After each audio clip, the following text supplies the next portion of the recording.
Assalamualaikum warahmatullahi wabarakatuh. Waalaikumsalam warahmatullahi wabarakatuh. Selamat siang anak-anak. Ya, Pak. Terima kasih. Sebelum kita memulai pelajaran ini, hendaklah kita mengucapkan bismillah. Bismillahirrahmanirrahim. Ya, terima kasih.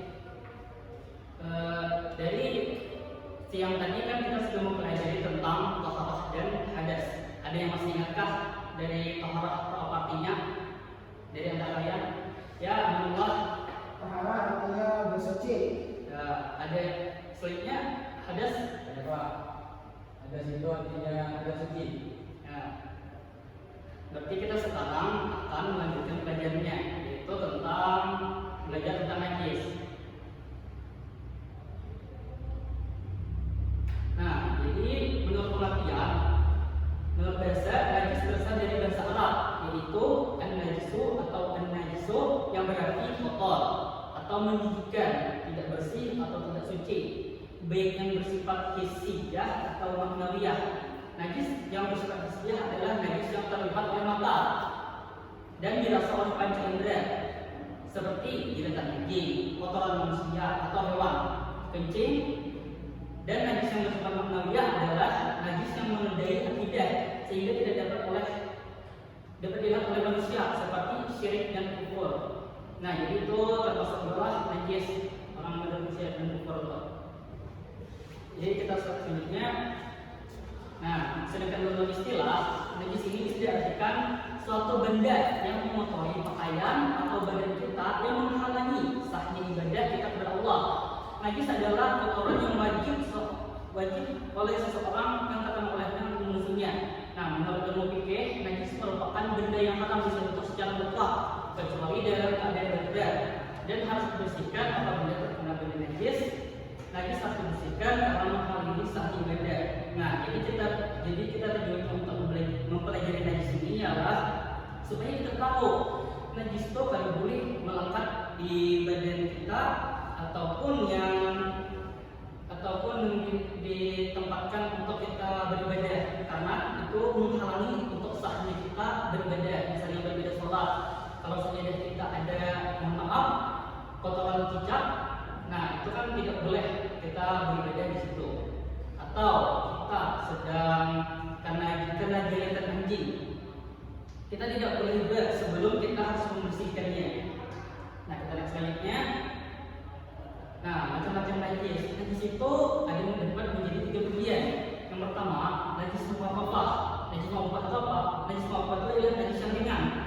Nah, najis yang ringan ini asalnya dari ialah air kencing bayi laki-laki. Katakanlah air kencing laki-laki yang belum umur 2 tahun dan belum pernah makan sesuatu kecuali meminum air sesungguhnya. Jadi katakanlah najis mukhafafah itu ialah air kencing bayi laki-laki, bukan perempuan, bayi laki-laki yang berumur 2 tahun dan belum pernah makan sesuatu kecuali meminum air sesungguhnya. Nah, yang kedua, najis mutawasitah.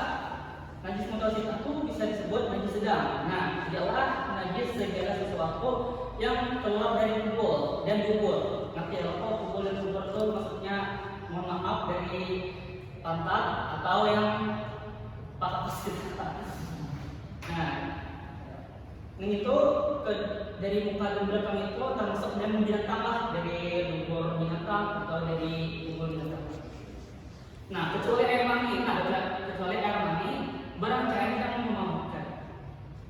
Maksudnya kecuali air mani tadi kan itu, kecuali air mani itu didapatnya di hadas. Nah, sedangkan najis tadi kan yang bersifatnya kotoran seperti air kencing, seperti kotoran manusia dan kotoran hewan.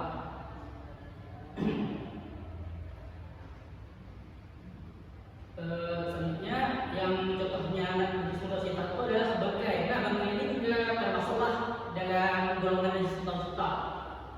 Juga tulang dan bulunya, kecuali bangkai manusia dan ikan serta belalang. Jadi bangkai manusia itu tidak dihukumi najis, dan bangkai ikan juga tidak dihukumi najis, dan bangkai belalang juga tidak dihukumi najis.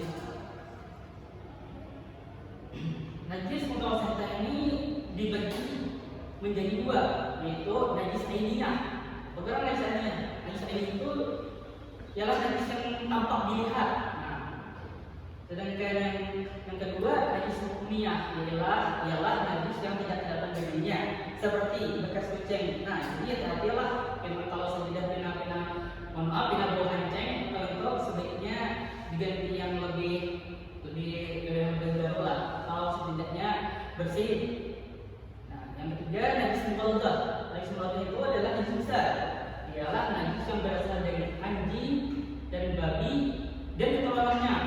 Mau anjing itu kawan kucing lah, atau babi itu kawan ayam, pokoknya keturunan itu tetap dilakukan najis karena ada anjing dan babi di situ. Nah, setiap sesuatu yang berasal dari hewan yang tadi itu, seperti air liur, air keringat, dan kotoran itu termasuk dari najis mughalladhah, wajib dibersihkan. Karena najis mughalladhah itu najis yang besar. Kita punya. Nah, yang cara menghilangkan najis. Cara menghilangkan najisnya berbeda dari najis mutawasithah, najis mughalladhah, najis muhaffafah. Nah, yang pertama, barang yang terkena najis muhaffaf cukup dipercikkan air pada tempat najis itu. Adapun kucing bayi perempuan dihukumi najis dan harus disiram atau dicuci hingga baunya hilang.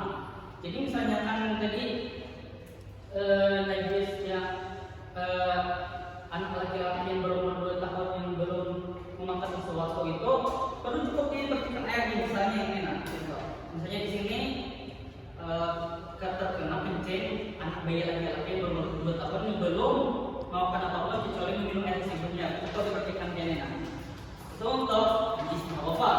Nah, sedangkan najis mughalladhah sedangkan najis mutawasithah dapat suci dengan cara dibasuh sekali asal sifat najisnya itu hilang. Nah, apa berlain sifat-sifat najis itu? Nah, sifat-sifat najis itu ada 3: warna, bau, dan rasanya. Jadi misalnya warna itu belum hilang, itu masih belum najis. Tapi bau dan rasanya sudah hilang, tetap belum najis karena salah satu sifatnya belum hilang. Sama termasuk salahnya, baunya ada, tapi warna dan rasanya sudah hilang. Nah, kan jadi sifat najis itu ada 3: warna, bau, dan rasanya. Itu harus hilang dulunya. Nah, yang ketiga, barang yang kena najis mughalladhah seperti jadikan anjing atau babi, jadikan dari keberadaan ini harus dicuci sebanyak 7 kali, dan harus dicuci sebanyak 7 kali. Beda tadi dengan muhaffafah tadi cukup percikan, kalau yang mutawasithah cukup dibasuh sekali sampai sifat najisnya hilang. Nah, sedangkan najis mughalladhah ini harus dicuci sebanyak 7 kali, yang salah satunya kadang-kadang juga lah, salah satunya dicampurkan dengan tanah. Air liur anjing itu najis jika dia menjadi sebuah bejana. Maka bejana itu pun harus dicuci sebanyak 7 kali, yang salah satunya menggunakan tanah. Nah, bahkan kalau kursi pun dijilat anjing, semisalnya itu harus dibasuh juga untuk menghilangkan najis tersebut. Yes, betul. Jadi seperti itu. Nah, jadi Bapak sini akan melakukan video tentang cara menghilangkan najis. Karena tidak terbiasa dengan audionya sedikit kurang mendengar, jadi Bapak akan sambil menjelaskan. Ya, mohon disimak.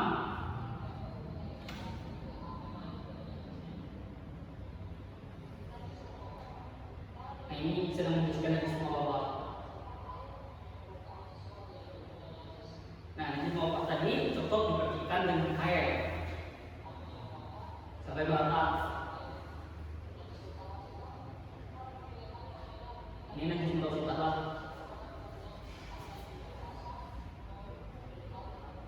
Nah, kan dari najis mutawasithah harus menghilang rasa, bau, dan warna sampai hilang. Bahkan cukup 1 kali. Atau kalau hendak memasukkan nanti bisa juga 3 kali. Atau untuk yakin meyakinkan. Tapi kalau sudah sekali pun sudah sah hukumnya. Asal tadi 3 sifat najis tadi hilang: warna, bau, dan rasa. Bahkan ya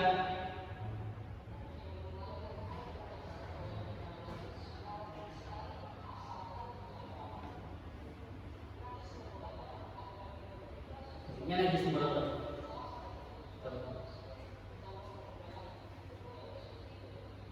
Nah, Najis mudah tadi juga 7 kali, dan salah satu dari 7 kali itu bisa dicampurkan dengan tanah atau lebu. Misalnya hendak di kelima kah, di anak yang keenam kah, kemudian di 5 ke 6 kah, soalnya kita di video kita menunjukkan, tapi tidak apa-apa.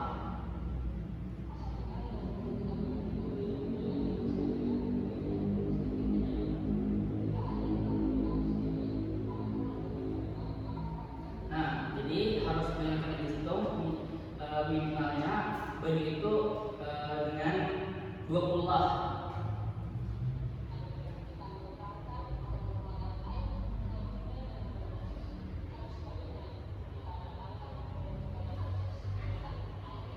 Nah, jadi itulah sebaiknya air yang mendatangi najis itu bukan najis itu yang mendatangi, jangan dicolok yang terkena di tangan, jangan dicolok kecuali lebih dari 20 lah tadi, mungkin dihukum Islam.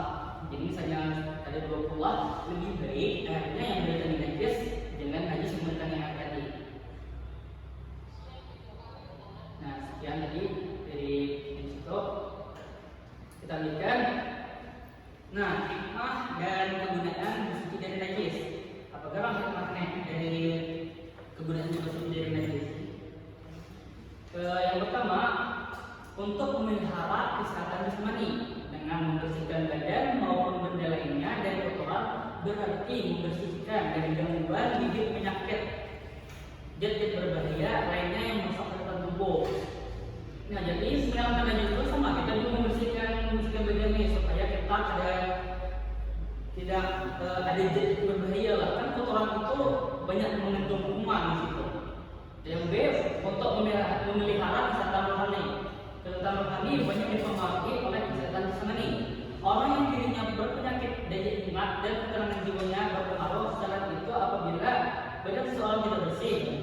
Perasaannya pun aman dari sikap jiwa orang lain terhadapnya. Dengan demikian jelaslah apabila jasmani sehat, rohani pun ikut sehat pula. Yang C, untuk memelihara sikap akhlakul karimah. Nah, jadi hikmah dari bersih dari najis itu untuk memelihara sikap akhlakul karimah. Dalam ibadah kepada Allah Subhanahu wa taala, kita lakukan sikap jiwa yang bersih dari kotoran batin, seperti sikap yang tidak percaya terhadap diri sendiri.